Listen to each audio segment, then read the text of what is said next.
ನಟಿ ಭಾವನಾ ಯಾರಿಗೆ ತಾನೇ ಗೊತ್ತಿಲ್ಲ ಹೇಳಿ. ಭಾವನಾ ಅಂತ ಅಂದರೆ ಸ್ವಲ್ಪ ಜನ ಯಾರು ಅಂತ ಯೋಚಿಸಬಹುದು. ಭಾವನಾ ರಾಮಣ್ಣ ಅಂತ ಅಂದರೆ ಅಲ್ಲ, ಅಂದರೆ ಚಂದ್ರಮುಖಿ ಪ್ರಾಣಸಖಿ ಸಿನಿಮಾನ ಯಾರು ತಾನೇ ನೋಡಿಲ್ಲ ಅಂದರೆ ಗೊತ್ತಾಗ್ಬಿಡತ್ತೆ. ಓ, ನಮ್ಮ ಕಾಮನ ಬಿಲ್ಲು ಹುಬ್ಬಿನ ಭಾವನಾ ಅಂತ. ಹೌದು, ನಟಿ ಭಾವನಾ ಆಗಾಗ ಸುದ್ದಿಯಲ್ಲಿ ಇರ್ತಿದ್ರು. ಒಂದು ಕಾಲದಲ್ಲಿ ಇವರು ಸಿಕ್ಕಾಬಟ್ಟೆನೇ ಫೇಮಸ್ಸು, ಬಹು ಬೇಡಿಕೆಯ ನಟಿ. ಆದರೆ ಅದ್ಯಾಕೋ ಗೊತ್ತಿಲ್ಲ, ವಯಸ್ಸಾದ್ರೂ ಮದುವೆ ಆಗಲಿಲ್ಲ. ಲವ್ ಬ್ರೇಕಪ್ಪು ಇರಬಹುದು ಅಂತ ಕೆಲವರು ಕೇಳಿದಾಗ ಹೌದು, ಬ್ರೇಕಪ್ ಆಗಿದೆ ಅನ್ನೋದನ್ನು ಹೇಳ್ಕೊಂಡಿದ್ರು. ಆದರೆ ಇದೀಗ ದಿಢೀರ್ ಅಂತ ಗರ್ಭಿಣಿ ಆಗ್ಬಿಟ್ಟಿದ್ದಾರೆ. ಇದೀಗ ಅವರಿಗೆ 8ನೇ ತಿಂಗಳು. ಇನ್ನು ಆಗಸ್ಟ್ 1ರಂದು ಅದ್ದೂರಿಯಾಗಿ ಸೀಮಂತವನ್ನು ಕೂಡ ಹಮ್ಮಿಕೊಳ್ಳಲಾಗಿದೆ. ಇನ್ನೂ ಒಂದು ವಿಚಾರ ಅಂತಂದರೆ, ನಟಿ ಭಾವನಾ ಅವರು ಟ್ವಿನ್ಸ್ ಮಕ್ಕಳಿಗೆ, ಅವಳಿ ಜವಳಿ ಮಕ್ಕಳಿಗೆ ಜನ್ಮ ನೀಡ್ತಿದ್ದಾರೆ. ಹಾಗಿದ್ರೆ ನಟಿ ಭಾವನಾ ಅವರು ಮದುವೆನೇ ಆಗದೆ ಹೇಗೆ ಮಕ್ಕಳು ಮಾಡ್ಕೊಳ್ತಾ ಇದ್ದಾರೆ? ಹುಡುಗ ಯಾರು? ಲವ್ ಮಾಡಿ ಮೋಸ ಹೋಗಿದ್ದೀನಿ ಅಂತ ಹೇಳಿದ್ರು, ಹೀಗೂ ಮೋಸ ಹೋಗ್ಬಿಟ್ರಾ? ಇದು ತುಂಬ ಜನರ ಪ್ರಶ್ನೆ ಆಗಿದೆ.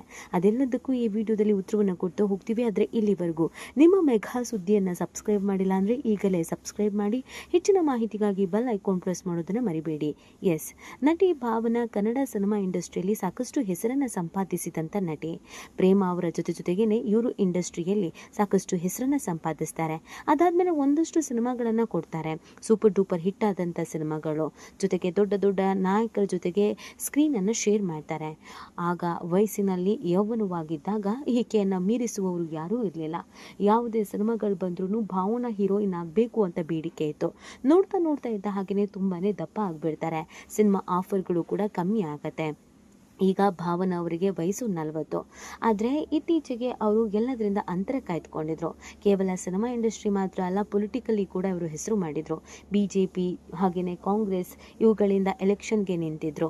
ಜೊತೆಗೆ ಪಕ್ಷವನ್ನು ಕಟ್ಟಬೇಕು, ಜೊತೆಗೆ ರಾಜಕೀಯವಾಗಿ ಹೆಸರು ಮಾಡಬೇಕು ಅನ್ನುವಂಥ ಮಹದಾಸೆಯನ್ನು ಕೂಡ ಭಾವನಾ ಇಟ್ಕೊಂಡಿದ್ರು.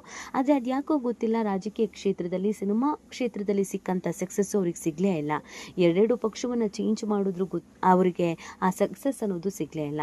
ಆದರೆ ಭಾವನಾ ಅವರು ಎಲ್ರಿಗೂ ಗೊತ್ತಿರೋ ಹಾಗೇನೆ ತುಂಬ ಪ್ರೀತಿ ಮಾಡ್ತಿದ್ದ ಒಬ್ಬ ಹುಡುಗ ಇದ್ದ. ಬಹು ವರ್ಷಗಳ ಕಾಲ ಅವರು ಆ ಪ್ರೀತಿಯಲ್ಲಿ ಬಿದ್ದಿದ್ರು. ಇನ್ನೇನು ಮದುವೆ ಆಗಬೇಕು, ಮದುವೆ ಆಗ್ತಾರೆ ಅನ್ನುವಂಥ ನಿರೀಕ್ಷೆಯನ್ನು ಕೂಡ ಇಟ್ಕೊಂಡಿದ್ರು. ಆದರೆ ಭಾವನಾ ಅವರಿಗೆ ಆ ಹುಡುಗ ಮೋಸ ಮಾಡಿದ. ಪ್ರೀತಿ ಮಾಡಿದಂಥ ಹುಡುಗ ಬಹು ವರ್ಷಗಳ ಕಾಲ ಡೇಟಿಂಗ್ ಮಾಡಿದ ನಂತರ ಭಾವನಾ ಅವರಿಗೆ ಕೈ ಕೊಟ್ಟಿದ್ದ. ಆಮೇಲೆ ಆ ಹುಡುಗ ಮದುವೆ ಆಗಲ್ಲ ಅನ್ನೋದನ್ನು ಕೂಡ ಹೇಳಿಬಿಟ್ಟಿದ್ದ. ಇದು ಭಾವನಾ ಅವರಿಗೆ ಬಹಳನೇ ದುಃಖ ತರಿಸಿತು. ಯಾಕೆಂದರೆ ಪ್ರೀತಿಯಲ್ಲಿ ಮೋಸ ಹೋದಾಗ ಅನುಭವಿಸುವಂಥ ನೋವು ಹೇಗಿರುತ್ತೆ ಅನ್ನೋದು ಅನುಭವಿಸಿದವರಿಗೆ ಮಾತ್ರ ಗೊತ್ತಿರುತ್ತೆ. ಆ ಕಾರಣಕ್ಕಾಗಿ ಭಾವನಾ ನನಗೆ ಮದುವೆನೂ ಬೇಡ, ಹಾಗೇನೆ ಲವ್ವು ಬೇಡ, ಏನೂ ಬೇಡ, ಒಬ್ಬಂಟಿಯಾಗಿ ಇದು ಬಿಡೋಣ ಅನ್ನುವಂಥ ತೀರ್ಮಾನಕ್ಕೆ ಬಂದ್ಬಿಟ್ಟಿದ್ರು. ಭಾವನಾ ಅವರು ಬಹು ವರ್ಷಗಳ ಕಾಲ ಒಬ್ಬಂಟಿಯಾಗಿ ಜೀವನ ನಡೆಸ್ತಾ ಇದ್ರು. ವಯಸ್ಸಾಗ್ತಾ ಭಾವನಾ ಅವರಿಗೆ ತಾನು ಒಬ್ಬಂಟಿ ಅನ್ನೋದು ಕಾಡೋದಕ್ಕೆ ಶುರುವಾಯಿತು. ಅವರಿಗೆ ಆಗ ಹೊಳೆದಿದ್ದೆ ಯಾಕೆ ಮಗು ಮಾಡ್ಕೊಳ್ಬಾರ್ದು ಅಂತ. ಹಾಗಂತ ಯಾವುದಾದ್ರೂ ದತ್ತು ಮಕ್ಕಳನ್ನ ತೆಗೆದುಕೊಳ್ಬಹುದಿತ್ತು, ಅಡಾಪ್ಟ್ ಮಾಡ್ಕೊಳ್ಬಹುದಿತ್ತು. ನಮ್ಮ ಪ್ರಪಂಚದಲ್ಲಿ, ನಮ್ಮ ದೇಶದಲ್ಲಿ, ನಮ್ಮ ರಾಜ್ಯದಲ್ಲಿ ಅದೆಷ್ಟೋ ಮಕ್ಕಳನ್ನು ಬೀದಿ ಪಾಲ್ ಮಾಡಿದವರಿದೆ ಇದ್ದಾರೆ. ಆಶ್ರಮದಲ್ಲಿ ಜೀವನ ಕಟ್ಕೊಳ್ತಾ ಇರೋರು ಇದ್ದಾರೆ. ಹೀಗಿರ್ಬೇಕಾದ್ರೆ ಅವರನ್ನೇ ಅಡಾಪ್ಟ್ ಮಾಡ್ಕೊಂಡಿದ್ರೆ ನಿಜವಾಗ್ಲೂ ಭಾವನಾ ಅವರು ಗ್ರೇಟ್ ಆಗ್ತಿದ್ರು ಅಂತ ಕೆಲವರು ಅಂತ ಇದ್ದಾರೆ. ಆದರೆ ಭಾವನಾ ಅವರು ಆ ಗೋಜಿಗೆ ಹೋಗಿಲ್ಲ. ಅಡಾಪ್ಟ್ ಮಾಡ್ಕೊಂಡ್ರೆ ನಾವು ಕೇವಲ ಮಕ್ಕಳನ್ನ ಅಡಾಪ್ಟ್ ಮಾಡ್ಕೊಂಡಿದ್ದೀವಿ ಅನ್ನೋದು ಮಾತ್ರ ಇರುತ್ತೆ. ಆದರೆ IVF ಮುಖಾಂತರವಾಗಿ ಮಗುವನ್ನು ಹೆರೋದ್ರಿಂದ, ಮಗುವಿಗೆ ಜನ್ಮ ಕೊಡೋದ್ರಿಂದ ಇಡೀ ತಾಯ್ತನವನ್ನು ಎಂಜಾಯ್ ಮಾಡ್ಬೋದು, ತಾಯ್ತನವನ್ನು ಅನುಭವಿಸ್ಬಹುದು. ಇವತ್ತು ಭೂಮಿಯಲ್ಲಿ ಅದೆಷ್ಟೋ ಹೆಣ್ಣು ಮಕ್ಕಳು ತಾಯ್ತನವನ್ನು ಅನುಭವಿಸ್ಬೇಕು, ಎದೆಹಾಲನ್ನು ಉಣಿಸ್ಬೇಕು, ಬಾಣಂತಿ ಆಗಬೇಕು, ಈ ಎಲ್ಲ ಬಯಕೆಯನ್ನು ಇಟ್ಕೊಂಡಿದ್ದಾರೆ. ಆದರೆ ಕೆಲವರಿಗೆ ಇದು ಸಾಧ್ಯವೇ ಆಗ್ತಾ ಇಲ್ಲ. ಭಾವನಾಗೂ ಕೂಡ ಹಾಗೇನೆ. ನನ್ನ ಪ್ರೀತಿಯಲ್ಲಿ ಮೋಸ ಹೋಗಿರ್ಬೋದು, ಹುಡುಗನಿಂದ ಮೋಸ ಹೋಗಿರ್ಬೋದು, ಆದರೆ ನಾನು ಅನುಭವಿಸ್ಬೇಕು ಅಂತ ಅಂದ್ಕೊಂಡಿದ್ದಂಥ ತಾಯ್ತನ ಅದು ಯಾವತ್ತಿಗೂ ಕೂಡ ನಿರಾಸೆ ಆಗಬಾರ್ದು. ಆ ಕಾರಣಕ್ಕಾಗಿ ನಾನು IVF ಅನ್ನು ಮಾಡ್ಕೊಳ್ಳೋಣ ಅನ್ನುವಂಥ ತೀರ್ಮಾನಕ್ಕೆ ಬಂದೆ. ಹಾಗೆಯೇ IVF ಅನ್ನು ಮಾಡಿಕೊಂಡೆ. ಈಗ ಒಂದಲ್ಲ 2 ಮಕ್ಕಳಿಗೆ ಜನ್ಮ ಕೊಡ್ತಾ ಇದ್ದೀನಿ ಅಂತ ಹೇಳ್ತಾ ಇದ್ದಾರೆ. ಅಲ್ಲಿಗೆ ಭಾವನಾ ಅವರು ಜನ್ಮ ಕೊಡ್ತಾ ಇರೋದು ಟ್ವಿನ್ಸ್ ಮಕ್ಕಳಿಗೆ ಅನ್ನೋದು ಗೊತ್ತಾಗ್ತಾ ಇದೆ. 40 ವರ್ಷಕ್ಕೆ ಭಾವನಾ ಅವರಿಗೆ ನಾನು ಒಬ್ಬಂಟಿ ಅನ್ಸೋಕೆ ಶುರುವಾಗಿದೆ. ಜೀವನದಲ್ಲಿ ಯಾರಾದರೂ ಜೊತೆಗಿರಬೇಕು ಅಂತ ಅನ್ಸೋಕೆ ಶುರುವಾಗಿದೆ. ಸೊ ಬೇರೆ ಬೇರೆ ರೀತಿಯಾದಂಥ ಸಂಬಂಧವನ್ನು ಇಟ್ಕೊಂಡ್ರೆ ಮೋಸ ಹೋಗೋದು ಜಾಸ್ತಿ ಇರುತ್ತೆ. ಈ ಪ್ರಪಂಚದಲ್ಲಿ ಮೋಸನೇ ಮಾಡದಂಥ ಒಂದೇ ಒಂದು ಸಂಬಂಧ ಅಂದರೆ ಅದು ತಾಯಿ ಮತ್ತು ಮಗುವಿನ ಸಂಬಂಧ.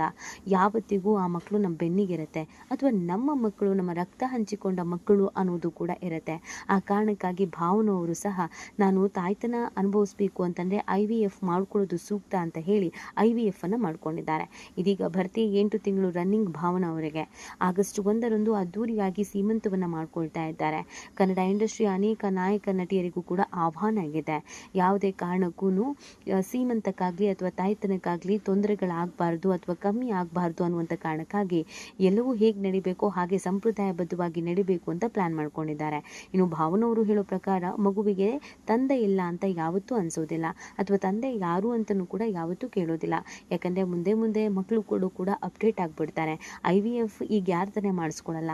ನಾನು ನನ್ನ ಮಕ್ಕಳಿಗೆ ತಂದೆಯಾಗಿ ತಾಯಿಯಾಗಿ ಪ್ರತಿಯೊಂದು ಆಗಿ ನಾನು ಸಾಕ್ತೀನಿ. ಆ ಕೆಪಾಸಿಟಿ ನನಗಿದೆ. ಈಗ ನನಗೆ 40 ವರ್ಷ ಅಷ್ಟೇ. ನನ್ನ ಮಕ್ಕಳನ್ನ ಸಾಕಿ ದೊಡ್ಡವರನ್ನಾಗಿ ಮಾಡಿ ಅವರಿಗೆ ಒಳ್ಳೆ ವಿದ್ಯಾಭ್ಯಾಸವನ್ನು ಕೊಟ್ಟು ಉತ್ತಮ ತಾಯಿ ಆಗಬೇಕು, ಜೊತೆಗೆ ಉತ್ತಮ ತಂದೆಯೂ ನಾನೇ ಆಗಿರಬೇಕು ಅನ್ನುವಂಥ ಮಹದಾಸೆ ಇದೆ. ಪ್ರೀತಿಯಲ್ಲಿ ಮೋಸ ಹೋಗಿದ್ದಕ್ಕೆ ಇದನ್ನೆಲ್ಲ ಅನುಭವಿಸ್ಬೇಕಾಯಿತು. ಆದರೆ ನಾನು ಯಾವತ್ತೂ ಕುಂದಿಲ್ಲ, ಕುಗ್ಗೋದು ಇಲ್ಲ ಅಂತ ಹೇಳ್ಕೊಂಡಿದ್ದಾರೆ.